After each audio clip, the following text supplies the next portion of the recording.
झालीच पाहिजे। आणि या पालकमंत्र्याचं करायचं काय? खाली मुंडकावर पाय। परिवहन मंत्री भाडेवाढ करणाऱ्या सरकारचा धिक्कार असो। एसटी भाडेवाढ रद्द झालीच पाहिजे। एसटी भाडेवाढ रद्द। जय शिवाजी, जय भवानी, जय शिवाजी।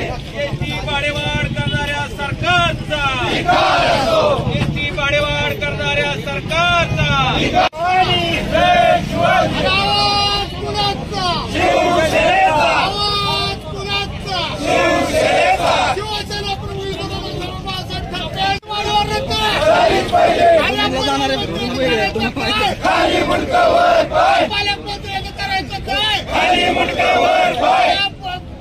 वाढ करणाऱ्या सरकारचं करायचं काय? खाली मुंडकावर पाय। एसटी वाढवा रद्द झालीच पाहिजे। एसटी वाढवा रद्द झालीच पाहिजे। आवाज कुणाचा? रद्द झालीच पाहिजे। एसटी भाडेवाढ रद्द झालीच पाहिजे। जय भवानी, जय शिवाजी, जय भवानी, जय शिवाजी।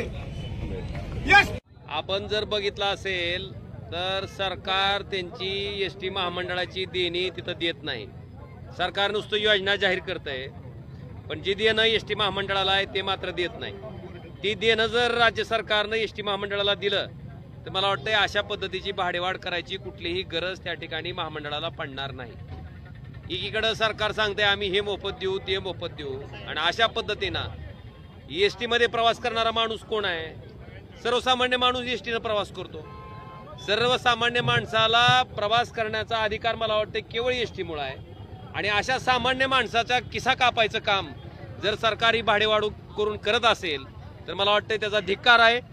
आमची मागणी आहे की तातडीनं जी भाडेवाढीचा निर्णय त्या ठिकाणी एसटी महामंडळाचा घेतला गेलाय तो ताबडतोब त्या ठिकाणी रद्द करावा आणि सर्वसामान्य माणसाला दिलासा द्यायचं काम त्या ठिकाणी सरकारनं करावं, ही शिवसेना उद्धव बाळासाहेब ठाकरे पक्षाची मागणी आहे।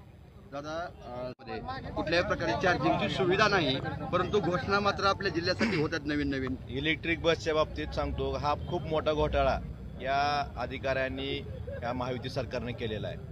आणि इलेक्ट्रिक बसमध्ये जवळपास 5000 बस येणार आहेत, त्यातल्या काही बस आलेल्या आहेत। त्याचा जर आपण रेट बघितला तर इलेक्ट्रिक बसमध्ये त्या प्रवासी असू नाही तर नसो त्याला 62 रुपये 72 रुपये वेगवेगळ्या बससाठी रेट आहेत, त्या कंपनीला देणं बंधनकारक आहे।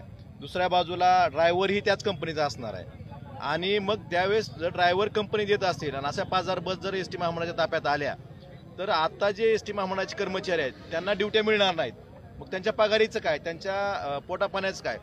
दुसऱ्या बाजूला शासनाकडे जी शासनाने घोषणा केल्या वेगवेगळ्या योजनाच्या, त्या योजनाचे पैसे जरी एसटी महामंडळाला दिले तरी भाडेवाढ करायची गरज नाही।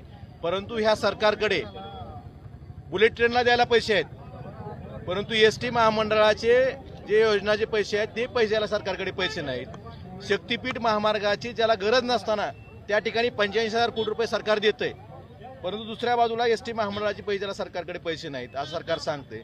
एका प्रकारे सरकारला हे खाजगीकरण एसटी महामंडळाचं करायचंय आणि भाडेवाढ करून, म्हणजे खाजगी ट्रॅव्हल्स बरोबर भाडं नेलं तर लोकांना नाईलाजानं खाजगी ट्रॅव्हल्सकडे जावं लागेल।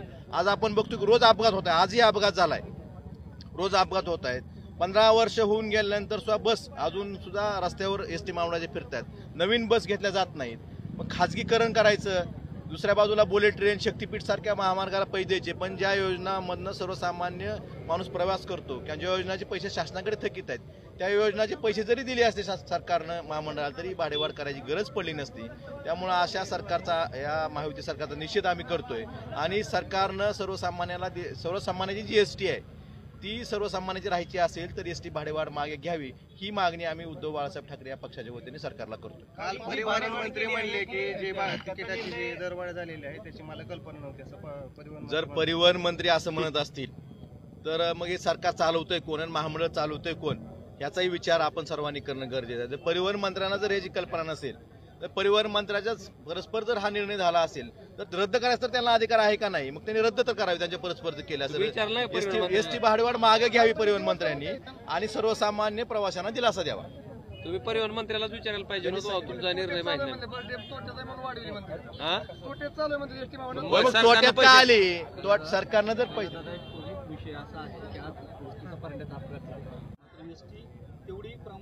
तुमच्या माहितीसाठी स्क्रॅप झाल्याच्या नंतर ती एसटी रस्त्यावर आलीच नाही पाहिजे। स्क्रॅप झालेल्या गाड्या आपल्या एसटी महामंडळाच्या सुरतपर्यंत चालल्यात.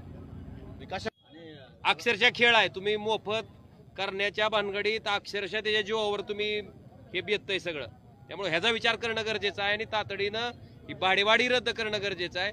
आणि जे अपघात होत आहेत त्याच्यावर नियंत्रण घेण्यासाठी त्याचा मेंटेनन्स वेळच्या वेळी करणं, मला वाटतं ह्याची जबाबदारी महामंडळाची आहे, ती पार पाडावी. दादा, तुमच्या फडणवीसांनी निर्णय तो रद्द केला आणि आता पालकमंत्री थोडक्यात परिवहन मंत्री सुद्धा फडणवीस यांच्या निर्णयामध्ये होला हो मिश्रण दिसत आहे. नाही, मग माझं काय मत आहे, सन्माननीय मुख्यमंत्र्यांनी जो पहिला निर्णय रद्द केला ह्यातून सिद्ध होतं की ह्यात भ्रष्टाचार होता म्हणून ते रद्द केला.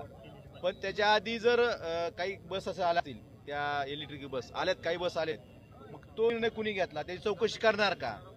आणि ह्या जे दोषी आहेत यांच्यावर सरकार कारवाई करणार का? निर्णय रद्द केला म्हणजे त्याची चूक सुधारली असं नाही. त्यात जो भ्रष्टाचार झालेला आहे, हा भ्रष्टाचार फडणवीस सरकार बाहेर काढणार का, हा आमचा प्रश्न त्यांना आहे.